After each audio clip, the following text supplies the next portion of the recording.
So while we were driving over in the car earlier today, we were coming here. I was talking with a member. I was talking with Penny actually, and she said something to me that I think is endemic of a feeling that a lot of people who are in our spaces tend to have. She said, "I don't know what was better, knowing not knowing anything, or knowing that things are really bad and knowing what's going on in the world."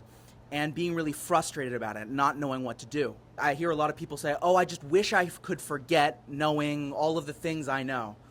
The people who are in our spaces, the kind of people who know that Russia is right and NATO is wrong, the kind of people who know that China is right and U.S. imperialism is wrong, that Cuba is right, that the Palestinians are oppressed by the Israelis. There's this feeling of like hopelessness and this idea that I just wish I didn't know. I wish I could forget. And my question to them is always, were you happy beforehand? Were you happy when you didn't know anything? And oftentimes the answer is no. And it reminds me a lot of, I'm somebody who's lost a significant amount of weight, almost 100 pounds. And when I talk to other people who used to be very overweight, they'll say something along the lines of, "I noticed that when I lost all this weight, suddenly people started to be a lot nicer to me. And I just wish that they had seen that in me when I was bigger." And what they're not getting is that, well, in order to lose all that weight, you had to change a lot about yourself because you were overcoming an addiction. You weren't overcoming an addiction to unhealthy food or to food in general. And it's similar to like if you used to be addicted to heroin or something like that and you were like, after I quit heroin, all of a sudden everybody was really nice to me. It's because in order to break that habit, you had to change a lot about yourself. You had to become a different person. And that tied me back while Caleb was talking. It reminded me of another sentiment. And while I agree that we don't want to foster hatred of the people or resentment against them because we know and they don't, or feel that we're better than them in some way, another thing that I notice a lot in our spaces, especially the kinds of people who genuinely want to reach ordinary people, there's a lot of self-hatred that goes on. This idea that, oh, I just wish I could be normal. I just wish I could forget all of the things I know and I could go back to living biologically. And I think it's important to recognize that while we don't hate ordinary people, we have to recognize that there's something about us that is exceptional, that we are people who think deeply about these things, that we are people who feel compelled by a sense of justice and belonging to join these sorts of groups and do the work that we do. That's really important. I was just hoping you could comment on that as well. Great.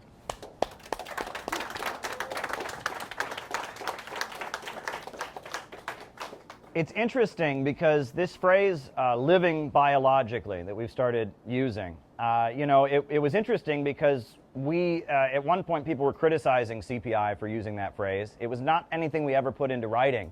And so after we were pretty harshly criticized for talking about living biologically, we stopped using the phrase, and then there were a number of members who said, actually, that's one of the most brilliant points that we have, is this understanding. So what do we mean when we say living biologically? Because people hear that and they're like, what does that even mean?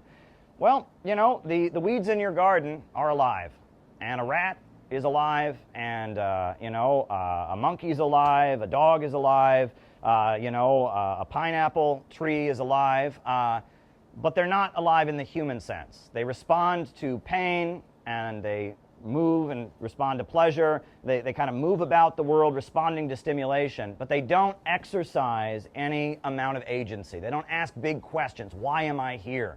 They don't make big decisions, right? They're not wrangling in the human sense. They're alive biologically, but they're not alive spiritually, right? And that is a point that needs to be made. And a lot of people who've described, a feeling of depression or a feeling of hopelessness, they feel like that is what they're doing. They're going through the motions. They're just kind of going through the motions in life.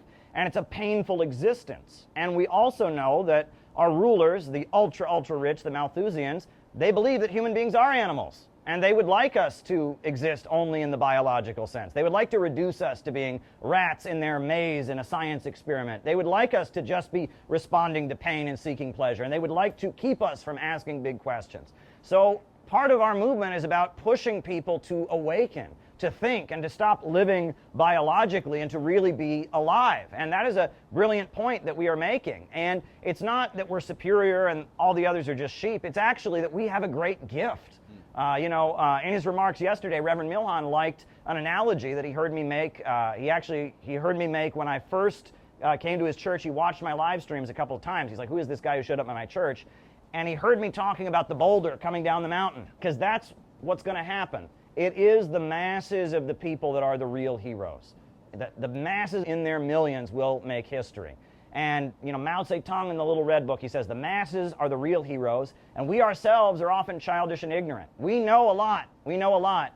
But when the time is right, the masses are going to go out and do things that we would be scared to do, that we would think are foolish. When great struggles break out, people that you never would think had the level of understanding that would make them a revolutionary go out and do bold and heroic things because the time is right, because the conditions have created a sense for that. There was a friend of mine, I think it was during the Detroit newspaper strike in the 90s, and there was one worker there at the Detroit newspaper strike, an ordinary guy who talked about how he was driving his pickup truck into the line of police to protect the picket line. Now, you or I would say, don't do that. That's a foolish thing. You'd never drive. But he was doing it because the struggle had emboldened him to engage in that kind of activity. And in some cases, we might be holding him back and say, buddy, don't drive your truck into the picket line, because the masses have a heroism and a boldness that comes out when conditions are right. Our role is to guide that heroism and guide that boldness. There's a boulder rolling down the mountain, and we have the ability to nudge the boulder to go this way, nudge the boulder to go that way. And with our knowledge and our understanding of the way the world works and our understanding of the global economy, we can nudge the boulder. And that's an important role. We were chosen for that role. I believe all of us were born in this time for a reason. And we are the ones that are going to guide the boulder, but the masses are the ones that are going to go out and be heroic and engage in acts of self-sacrifice that are going to make all of us feel small and almost weak in comparison. So when you get frustrated with your neighbors or your friends, think about the moment when they awaken and how you're going to be just blown away by what they do. You read The Grapes of Wrath by John Steinbeck. There's a lot of moments like that in The Grapes of Wrath. At the beginning of the book, there's a guy who's kind of a cynical preacher who's a drunk, and at the end of the book, he's the leader of a union that is going out and organizing agricultural workers to fight against the bosses, ends up getting killed on a picket line.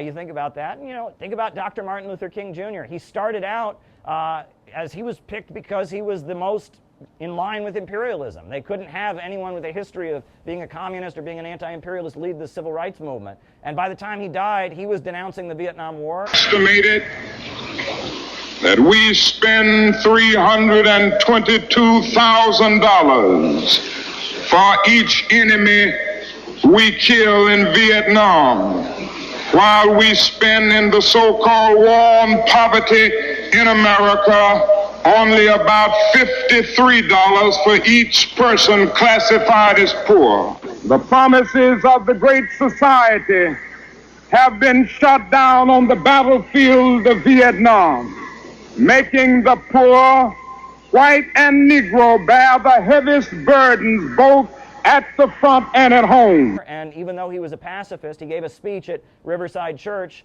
saying that basically the Vietnamese were right to fight for their national liberation. At the time of his death, he was saying that while he didn't believe in communism, he thought maybe some form of democratic socialism was in line with the Bible. We read one day, we hold these truths to be self-evident, that all men are created equal, that they are endowed by their Creator with certain inalienable rights, that among these are life, liberty, and the pursuit of happiness. But if a man doesn't have a job or an income, he has neither life nor liberty and the possibility for the pursuit of happiness. He merely exists. He was picked, he started out as a guy to make sure that no one would ever talk that way. But conditions were right, and he was put into the place, and look at the great person, the great hero that Martin Luther King Jr. was. And even though his struggle had been a struggle for racial equality, he was killed on a picket line. I mean, not literally on the picket line, but he was killed in his hotel room in Memphis, Tennessee, where he had been protesting to support a strike of black and white sanitation workers. And he went from the racial struggle and the civil rights struggle to being the leader of the class struggle and being the leader of the anti-war movement. All labor has dignity. Yes. But you are doing another thing. You are reminding not only Memphis, but you are reminding the nation that it is a crime for people to live in this rich nation and receive starvation wages. America's opportunity to help bridge the gulf between the haves and the have-nots. And the question is whether America will do it. There's nothing new about poverty. What is new is that we now have the techniques and the resources to get rid of poverty. And the real question is whether we have the will. And it didn't cost the nation 1 penny to integrate lunch counters. It didn't cost the nation 1 penny to guarantee the right to vote. But now we are dealing with issues that cannot be solved without the nation spending billions of dollars and undergoing a radical redistribution of economic power. So people are pushed by history, and we should never underestimate the masses. We should never get into a moment of elitism thinking we're better. We should just understand that we have a unique role that is a special role, and embrace that role and take it on with pride.